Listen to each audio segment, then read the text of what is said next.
अस्सलाम वालेकुम व्यूअर्स, मैं हूं मारूफ कुरैशी प्रोग्राम ब्रास टैक्स के साथ, और स्टूडियो में हमारे साथ मौजूद हैं हमारे डिफेंस एक्सपर्ट जैद हामिद साहब। अस्सलाम वालेकुम सर। व्यूअर्स के जैसा कि आप पिछले प्रोग्राम्स हमारे देखते रहे हैं, हमने बात की बहुत सारे टॉपिक्स के हवाले से, लेकिन जो हमारा लास्ट प्रोग्राम था उसमें हमने बात की CIA की उन थ्रेट्स के हवाले से जो कि इस वक्त पाकिस्तान को जो है जिनको पाकिस्तान का सामना है बेसिकली। लेकिन आज के प्रोग्राम में हम जो डिस्कस करना चाहेंगे टॉपिक्स, उनको डिस्कस करने से पहले मैं जैद साहब से रिक्वेस्ट करूंगी कि सर थोड़ा सा पिछले प्रोग्राम का अगर आप बैकग्राउंड दें ताकि हम आज के जो टॉपिक्स है CIA के हवाले से कंटिन्यू उनको हम कर सकें पार्ट 2 में। ये देखिए मारूफ, हमने पिछला प्रोग्राम किया था जब पाकिस्तान में इलेक्शंस हो चुके थे और एक नए सदर का इंतखाब होने वाला था। ये वो वक्त था कि जब हमने उस CIA गेम प्लान को एक्सपोज किया था कि जो पाकिस्तान के खिलाफ ये बर्पा कर चुके हैं या कर रहे हैं। हमने ये बात बिल्कुल वाज़ेह कही थी कि पाकिस्तान में रजीम चेंज का एक प्लान इंप्लीमेंट किया गया था, जिसके मुताबिक पाकिस्तान में हुकूमत को तब्दील करके एक ऐसी हुकूमत को लेकर आना था जो CIA के आइंदा आने वाले मकासद की तकमील कर सके।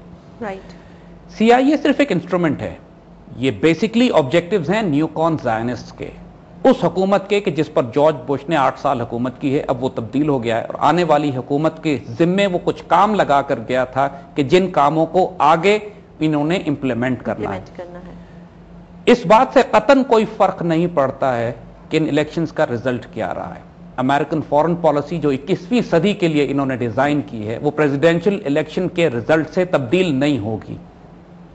पाकिस्तान इन इलेक्शंस में एक हाई प्रायोरिटी सब्जेक्ट के तौर पर डिस्कस होता रहा है। जिस मुल्क के बारे में सबसे ज्यादा इन्होंने बहस की है इन इलेक्शंस में, इन इंतखाबात में, वो पाकिस्तान और हिट भी किया है इसको। पाकिस्तान के खिलाफ जो ज्यादा सख्त जबान इस्तेमाल करता था, पाकिस्तान के बारे में जिसका रवैया ज्यादा सख्त होता था, पाकिस्तान के बारे में जो ज्यादा हॉस्टाइल होता था, अमेरिकन कौम उसको ज्यादा पसंद करती थी। और यहूदी और वो तमाम स्टैब्लिशमेंट कि जो इन प्रेसिडेंशियल कैंडिडेट्स को सपोर्ट करती है, वो उस कैंडिडेट की तरफ मूव करते थे जो पाकिस्तान के बारे में सख्त तरीन रवैया इख्तियार करता। इन इंतखाबात में आप नोट करेंगे कि ईरान सब्जेक्ट नहीं था, लेबनान के बारे में कोई बात नहीं हुई, सीरिया के बारे में नहीं हुई, सूडान के बारे में नहीं हुई, किसी मुसलमान मुल्क के, किसी और मुसलमान मुल्क के बारे में इन्होंने, इट वॉज जस्ट पाकिस्तान। ये पाकिस्तान स्पेसिफिक इलेक्शंस थे और इस बात से बिल्कुल बात वाज़ेह हो जाती थी कि पाकिस्तान के बारे में इनका एजेंडा क्या है, पाकिस्तान के बारे में इनका गेम प्लान क्या है। ये इलेक्शंस अमेरिका में लड़े गए हैं पाकिस्तान पर।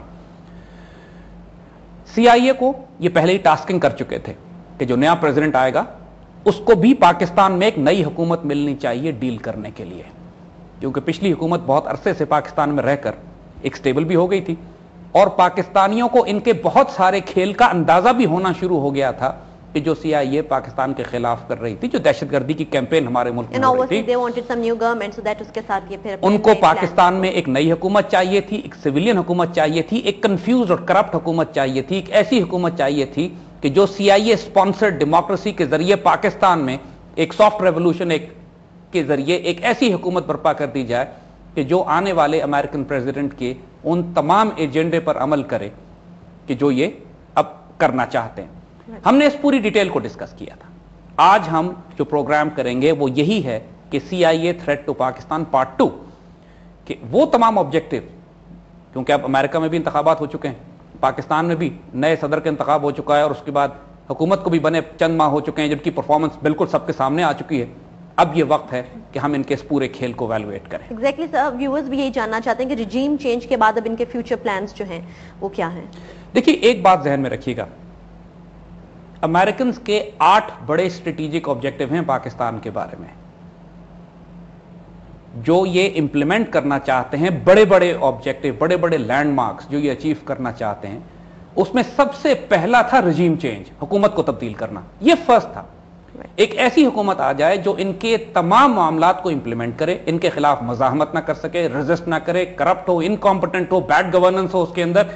यानी जब तक हमारी सफों के अंदर वो इस किस्म के लीडर्स पैदा ना कर लें, जो कुछ बात हमने एक दफा पहले बताई थी आपको कि बुलेट और बैंक अकाउंट, यानी 2 ऑप्शन उनको दिए जाते हैं इस किस्म के सरबराहों को कि या तुम अपना बैंक अकाउंट ले लो या हम तुम्हें कत्ल करवा देंगे।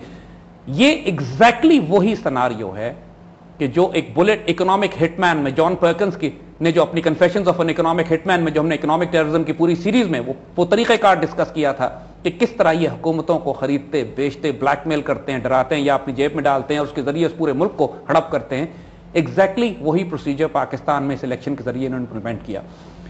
वो हुकूमत तो आ गई, इससे ज्यादा करप्ट इनकॉम्पिटेंट गवर्नमेंट हुकूमत पाकिस्तान की तारीख में आज से पहले कभी नहीं आई है। और सर अभी जो इन्होंने रिसेंटली अपनी कैबिनेट जो एक्सटेंड की है, और मोस्टली वो बंदे इन्होंने उठा के कैबिनेट के अंदर लगाए हैं जिनके ऊपर ऑलरेडी गबन या इस किस्म के इल्जाम। देखिए, बुनियादी तौर पर इनकी परफॉर्मेंस अब कई 6 महीने पुरानी तो हो चुके हैं ये लोग, उससे कहीं ज्यादा ये लोग, इन लोगों की परफॉर्मेंस क्या है? Absolute zero. किसी हवाले से, गवर्नेंस के हवाले से, मुल्क में सोशल क्राइसिस है, political crisis, power crisis, leadership crisis, law and order का क्राइसिस है। यानी एक ऐसी हुकूमत, एक मिनिस्टर के पास 6-6, 5-5 हुकूमतें, वजारतें थी। अभी इन्होंने 50-60 मिनिस्टर्स ऐड कर लिए। एक गरीब मुल्क जो कि डिफॉल्ट करने की हद पे पहुंचा हुआ है, खाने के लिए नहीं है लोगों के पास, उसमें करोड़हार रुपए के मिनिस्टर, 55 करोड़ रुपए का एस्टिमेट दे रहे हैं सिर्फ इन मिनिस्टर्स की इजाफी तनख्वाहों पर और उनकी मराहत पे खर्च किया जाएगा। ये हुकूमत, ये चाहते थे CIA अमेरिकन की, इस किस्म की हुकूमत यहां पे हो। अगला स्टेप क्या था इनका? देखिए, जब इस किस्म की हुकूमत आती है तो IMF का वो गेम प्लान इंप्लीमेंट होना शुरू हो जाता है जो वो किसी भी मुल्क पर कब्जा करने से पहले उसकी इकोनॉमी को कोलैप्स करके अपने कब्जे में करने की बात करते हैं। ये पूरा प्लान हम इकोनॉमिक टेररिज्म में डिस्कस कर चुके हैं।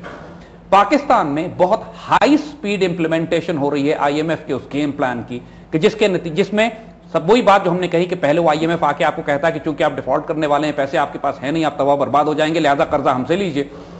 कर्जा लेने की बात होती है, वो शराइत इतनी सख्त होती है कि उसके नतीजे में इज्जत, आबरू, मुल्क की सॉलिडारिटी, मुल्क की सलामती सब बेची चली जाती है। और उसके नतीजे में मुल्क के तमाम एसेट्स गिरवी रख दिए जाते हैं, उसके नतीजे में पूरे मुल्क को प्राइवेटाइज कर दिया जाता है, उसके नतीजे में तमाम डेवलपमेंट एक्सपेंडिचर काट दिया जाता है, उसके नतीजे में डिफेंस काट के खत्म कर दिया जाता है, और पूरा मुल्क रहन रख दिया जाता है IMF के नाम। यानी इस वक्त जो शराइत IMF हमें दे रहा है वो ऑलमोस्ट इस तरह की हैं कि इसके बाद प्रैक्टिकली पाकिस्तान हुकूमत के पास कोई एसेट्स मुल्क में बचेंगे नहीं। उसके बाद IMF ये तक कंट्रोल करेगा कि कितने टैक्स किस आदमी पर लगाए जाएंगे, ये फैसला करेगा कि किस किस स्ट्रेटेजिक इकोनॉमिक पोजीशन पर कौन कौन आदमी प्लेस किया जाएगा। पाकिस्तान की तमाम बुक्स इनके सामने, इकोनॉमिक बुक्स इनके सामने खुली हुई होंगी। किसी किस्म की कोई इज्जत, सेल्फ रिस्पेक्ट, डिग्निटी और ऑनर इस मुल्क का बाकी नहीं रह जाएगा।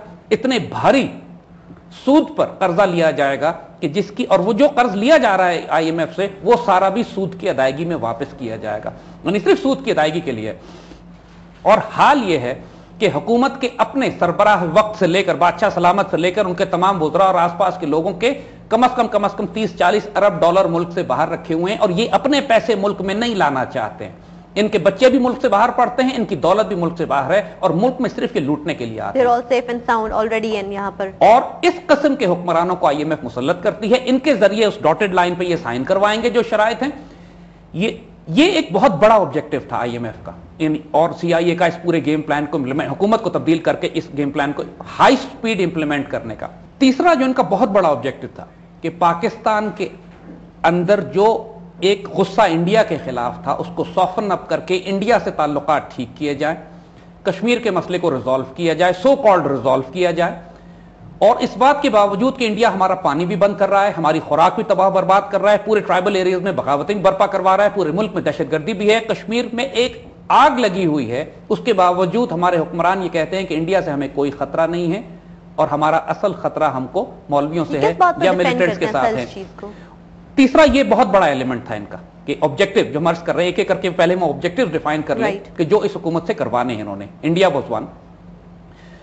उसके बाद एक बहुत बड़ा ऑब्जेक्टिव इनका इस करप्ट हुकूमत को बीच में लाने का वो ये था कि इसके नतीजे में सूबाइयत मुल्क में फैलती है और वो तमाम सेक्टेरियन ग्रुप्स जो होते हैं और इथनिक ग्रुप्स, जो कि पश्तूनिस्तान बनाने की बात कर रहा है, कोई बलूचिस्तान आजाद करने की बात कर रहा है, कोई सिंध में अलग रियासतें बनाने की बात कर रहा है, वो तमाम ग्रुप्स को तक़वियत मिलती है, ताकत दी जाती है। वो तमाम ग्रुप इस वक्त हुकूमत में भी शामिल हैं, वो तमाम ग्रुप इस वक्त अमेरिका के एसेट्स और एलाइज भी समझे जा रहे हैं, और इस वक्त बराह रास्त एक हाई स्पीड इंप्लीमेंटेशन की जा रही है इस प्लान पर कि पाकिस्तान को आने वाले वक्तों में सूबों की सतह पर तोड़ दिया जाए। ज़ैद साहब, हम यहीं से अपनी डिस्कशन जो है कंटिन्यू करेंगे, बाकी भी हम जानने की कोशिश करेंगे कि जैसा कि ज़ैद साहब ने बताया कि 8 ऐसे ऑब्जेक्टिव्स हैं जिनकी CIA जो है उस वक्त इंप्लीमेंटेशन चाहते हैं। कंटिन्यू यहीं से करेंगे, वक्त हुआ चाहता है एक छोटी सी ब्रेक का, ब्रेक के बाद दोबारा हाजिर होते हैं।